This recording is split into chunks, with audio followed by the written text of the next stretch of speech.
part of the issue with things like this is people defining value for people that aren't them.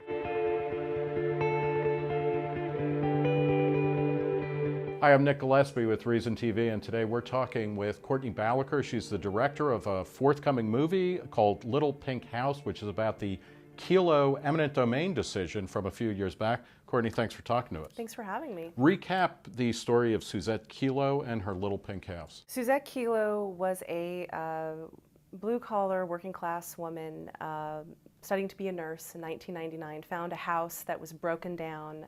She was just coming out of a marriage. All 5 boys had grown, gone out of the house, and she really just wanted a peaceful, quiet life. And she found this dilapidated home, built it back up with her bare hands.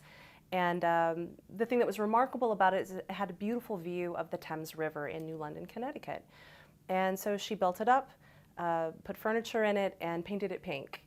Meanwhile, Pfizer Pharmaceutical was on the other side of the Thames River, and they had just invented a drug called Viagra, and they were looking to expand their facility, and the city wanted to make sure that they would be able to do that into New London, but they needed space to build a campus, hotel, things for Pfizer Pharmaceutical.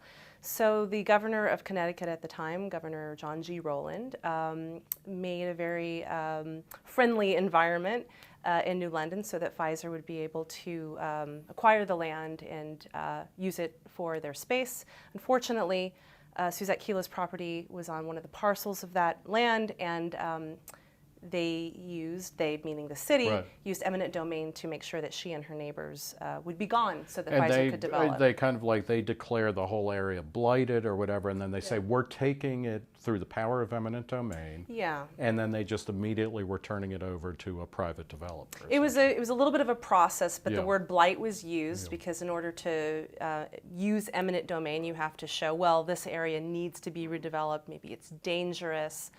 It was not blight. These were older Victorian homes. Some of the people that lived in these homes were born in them. Most of the neighborhood were elderly people. And the city basically offered them money. That's always how it starts, but of course They lowball and they lowball. yeah.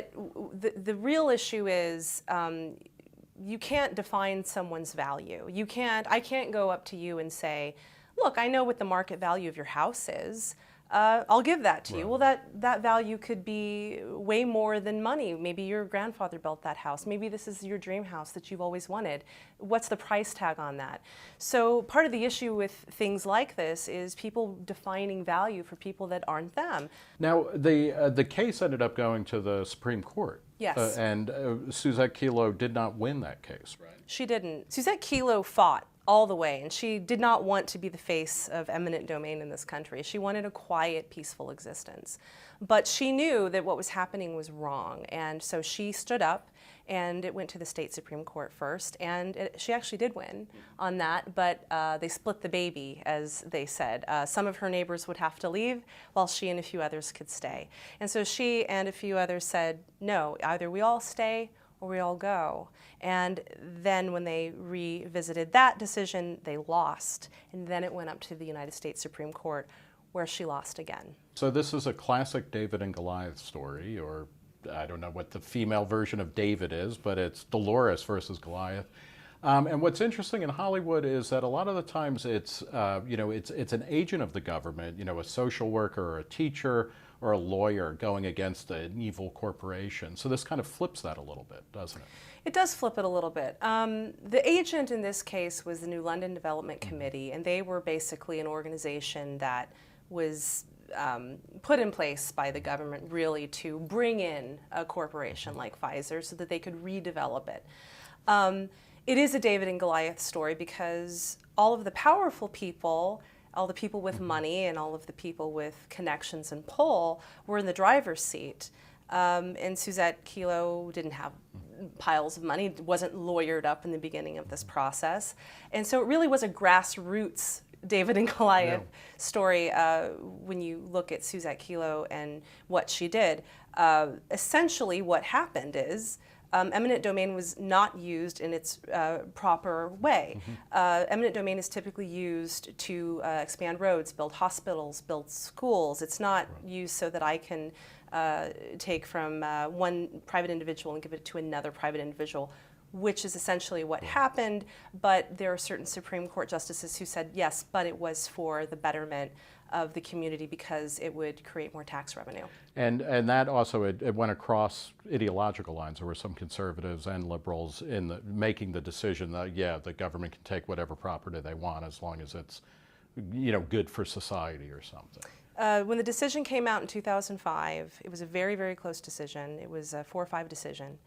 And it was remarkable how it united the country. No matter what your politics were, I think 90% of Americans agreed that it was a bad decision. I mean, in a weird way, I mean, they won. She lost in the Supreme Court of the United States, but then it touched off this kind of widespread rebellion against eminent domain abuse. Yeah, when I talk to some people about it and say, it's such a bummer ending, she didn't win. Well, that's true, but unfortunately, I think very tragic things have to happen sometimes before people will pay attention. And I think that the silver lining behind this very bad decision and this very awful thing that she went through, really a 10-year ordeal that she and her neighbors went through, wondering if they were going to be homeless, being asked to pay rent on their own property at one point. This was not a quick thing. But the silver lining is that it was such an outrageous decision that everyone was talking about it. Major media outlets were covering it, and most people agreed that it was a very bad thing, and I don't think people would be talking about eminent domain abuse had she won. And as an epilogue, about 45 states curbed their eminent domain laws so that this type of thing couldn't happen again. And tell us what ended up being built on the land. There are some feral cats that are building little, I guess, dirt beds and rats and weeds. So it's it really turned out to be a great project. Pfizer ended up not building. Nothing was built. In fact, 10 years has gone by now, and there have been ideas that percolate. One of the funniest things I read last year was that somebody had the idea of, you know what we should build in this parcel of land? We should maybe build like a parking lot with like little houses next to it that people could. And the writer said, you mean like the one that you tore down?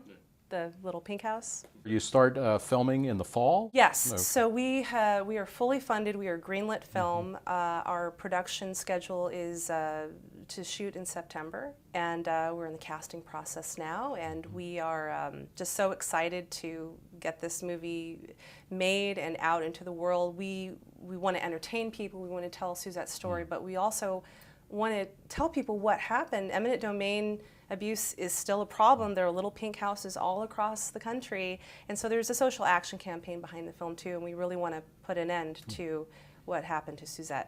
Well, thank you so much. We'll look for it when it comes out. Courtney Balaker, the movie is Little Pink House. It's about Susette Kelo fighting the government and helping to curb eminent domain abuse. Courtney, thanks for talking to us. Thank you.